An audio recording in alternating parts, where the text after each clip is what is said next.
Hey everyone, welcome to day 11 of the Etsy Hacks 30-Day Challenge. Now today's hack is a simple one that many people have never thought about, and it's going to blow your mind away because if you currently are starting your Etsy business, you don't have an audience right now, you can't survey your audience to see what are their likes and dislikes about the products that you make.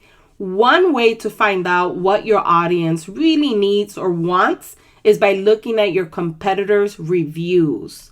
This is so crucial. It's something that's so simple to do. So the first thing that I recommend as an Etsy seller or as a small business owner is to know who are your competitors. And most likely they sell similar products like yourself. So looking at your competitors' reviews and kind of going through them, the good ones and even the bad ones. Now the bad ones give you a little bit more information because let's say that you are in the niche of digital planners for finance and you find your competitors and you're looking at the reviews, and some of the reviews say, I love these planners, but it was difficult to print.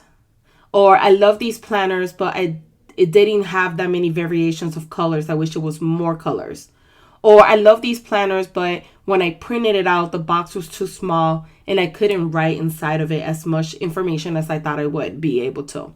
These are hints of things that you could do for your product to make them better, more unique, and different. And for you to stand out already in a competitive niche, or even in a niche that maybe you don't have no online presence at the moment, right? You don't have an audience, you don't have an email list yet, you don't have people that you could potentially ask, hey, what would you like in a product?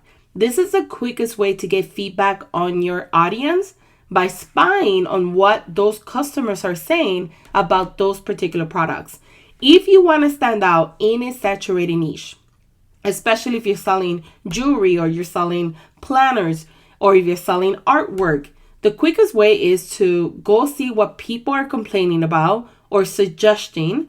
Take that and create something unique, irresistible, something that when people come across your product, it makes it a no-brainer for them to say, oh, I have to buy it from the store. And no one else is offering this particular product the way that they are. So this is the quickest way that you could get feedback on your target audience, even though you don't have an audience yet.